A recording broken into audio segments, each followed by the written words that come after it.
In 2015, the United States government made a discovery that would shake one of the most trusted brands in the world.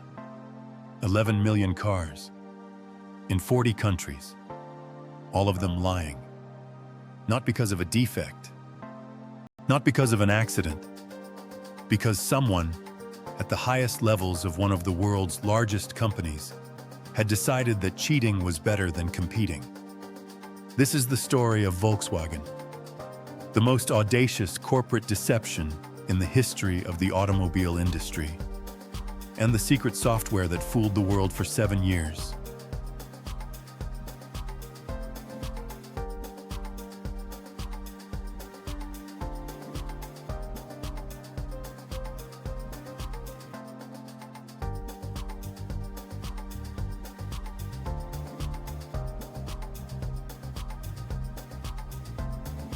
The Beetle, the Golf, the Passat.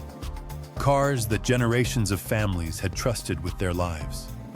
By 2015, Volkswagen was the largest automaker in the world, selling more cars than Toyota, more than General Motors, more than anyone. And it had built that position on a promise: German engineering, precision, quality, reliability. The idea that when Volkswagen said something worked, it worked. That promise was a lie. In the early 2000s, Volkswagen made a strategic decision that would define the next decade of the company and eventually destroy it. The decision was to bet everything on diesel. While American automakers were investing in hybrid technology and electric vehicles, Volkswagen decided that clean diesel was the future. Efficient, powerful, and, crucially, better for the environment than gasoline. The problem was that truly clean diesel was extraordinarily difficult and expensive to engineer. The chemical process that reduced harmful nitrogen oxide emissions required complex filtration systems that added weight, reduced performance, and increased cost.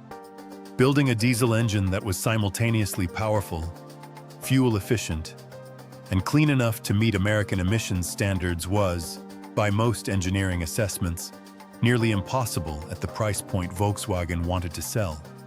So Volkswagen's engineers found another solution. They would build an engine that appeared to meet emissions standards without actually meeting them.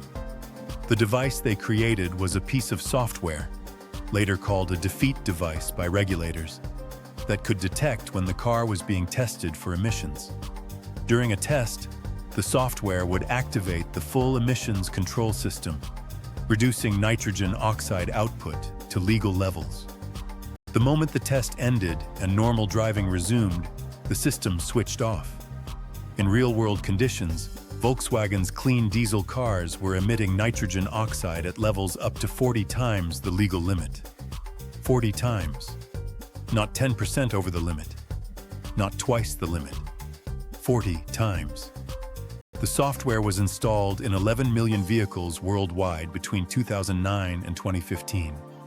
Every single one of those cars passed emissions tests in every country where they were sold. Every single one of them was polluting at a level that regulators, governments, and customers had been told was impossible. For years, nobody noticed. Volkswagen's clean diesel cars won awards. They were praised by environmental groups. They were recommended by consumer advocates. The company marketed them aggressively in the United States, a market where diesel had historically struggled, with campaigns celebrating their environmental credentials. The deception began to unravel not because of a regulator or a whistleblower, but because of a small nonprofit research group in West Virginia. In 2013, the International Council on Clean Transportation commissioned a study to compare real-world emissions from diesel vehicles in Europe and the United States. They wanted to show that American emissions standards were more effective, a piece of research intended to support better policy in Europe. What they found instead was that Volkswagen's diesel cars were performing perfectly in laboratory tests and catastrophically in the real world. The researchers couldn't explain the discrepancy. They contacted the California Air Resources Board and the Environmental Protection Agency. Together, they began investigating.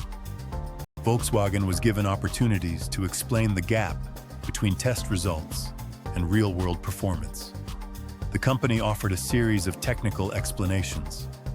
The agencies tested them. None of them held up. In September 2015, after months of pressure and with regulators preparing to block the sale of new Volkswagen diesel models in the United States, the company finally admitted the truth. The defeat device was real. It was intentional, and it had been running in 11 million cars for 6 years. The announcement sent shockwaves through the global automotive industry. Volkswagen stock lost 30% of its value in 2 days, wiping $40 billion off its market capitalization.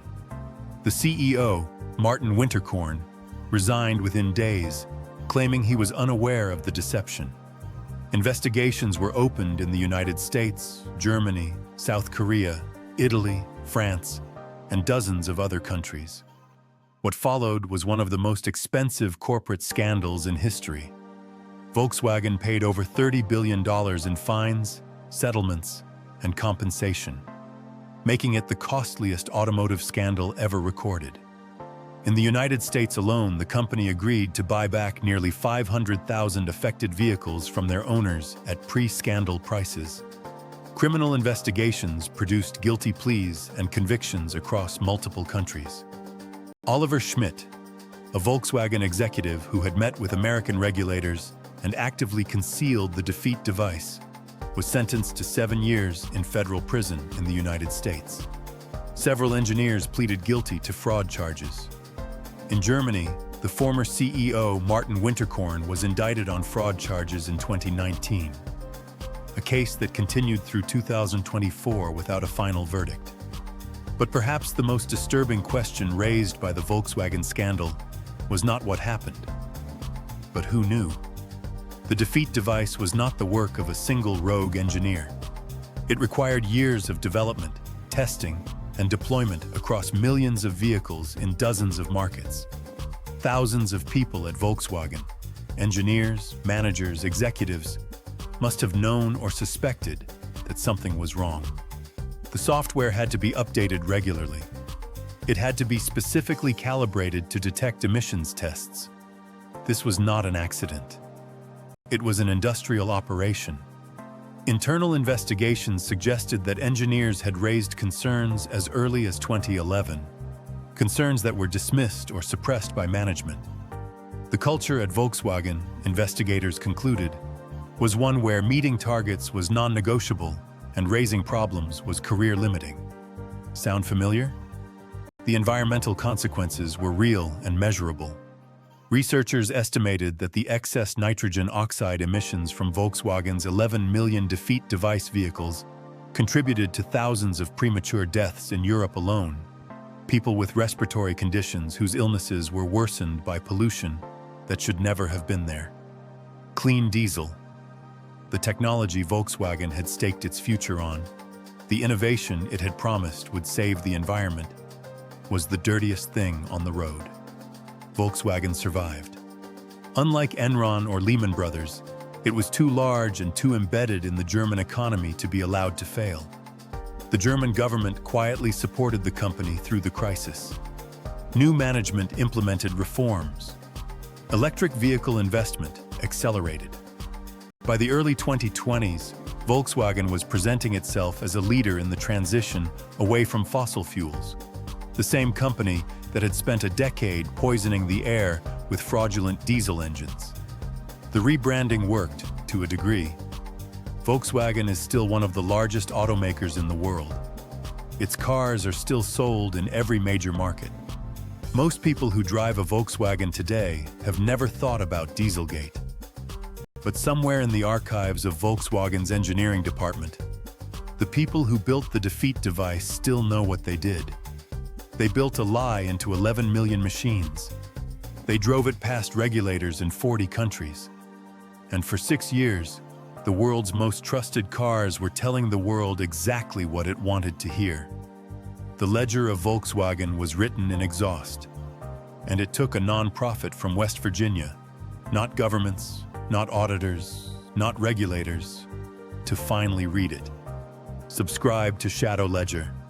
Every week we open a new ledger, and the numbers never lie.